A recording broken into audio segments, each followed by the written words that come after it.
তাহলে এবার কি তৃণমূল পালিয়ে বাঁচার কোনো চেষ্টা করছে? কোর্টের মার্চের শুরুতেই হচ্ছে নির্বাচন এবং সেই জায়গায় ডেডলাইনও সব চক্রান্ত কি এবারে তৃণমূলের শেষ হবে বলে মনে হচ্ছে? না না, চক্রান্ত শেষ হবে কিনা জনগণ জানে। নন্দীগ্রামের জনগণ 2021-এ যা করেছিল, বাংলার জনগণ যদি নন্দীগ্রামকে দেখে সেই রাস্তায় হাঁটে তাহলে বাংলার উন্নয়ন হবে। বাংলার এইরকম 26,000 চাকরিও যাবে না, বাংলার যুবক ছেলেদের অন্য রাজ্যেও যেতে হবে না, এখানে এইভাবে নারী নির্যাতন হবে না।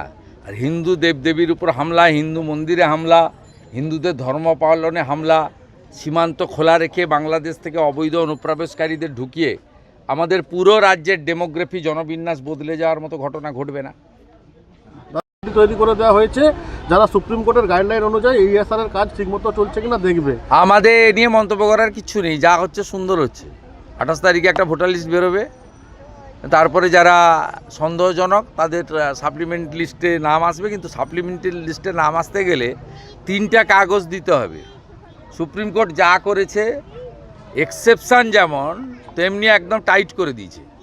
3টে কাগজ আপনাকে দেখাতে হবে,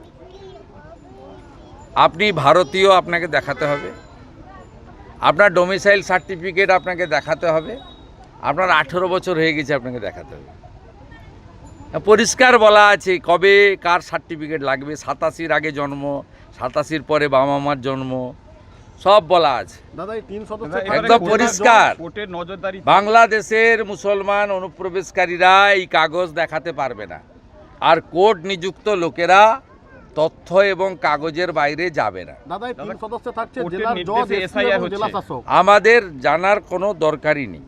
দাদা কোর্টের আন্ডারে রাজ্য পুলিশের আন্ডারে কাজ করে, এবার কি ভোট কি সুষ্ঠুভাবে করা সম্ভব হয় বলে মনে হয়? কেন এর আগে তো হয়নি, এর আগে তো হয়নি। গতকালই পূর্ব মেদিনীপুর জেলার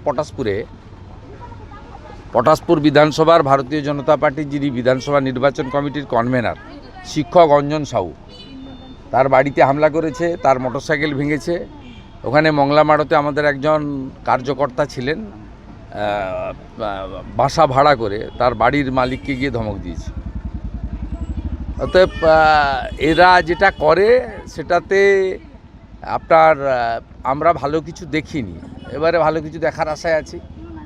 এই কিছুদিন আগে সামান্য সমবায়ের ভোট নিয়ে এখান থেকে 5 কিলোমিটার দূরে রানীচকে আমাদের মাহারা পাড়া, মানে তফসিলি পাড়া, সেখানে শিডিউল কাস্ট পাড়া, সেই পাড়ায় আপনার সাতাঙ্গা বাড়ি থেকে জিহাদি বাহিনী মোটরসাইকেল করে এসে মানে দলমত নির্বিশেষে হিন্দুদের উপর অত্যাচার করেছে, মহিলা শিশু কেউ ছাড় পায়নি।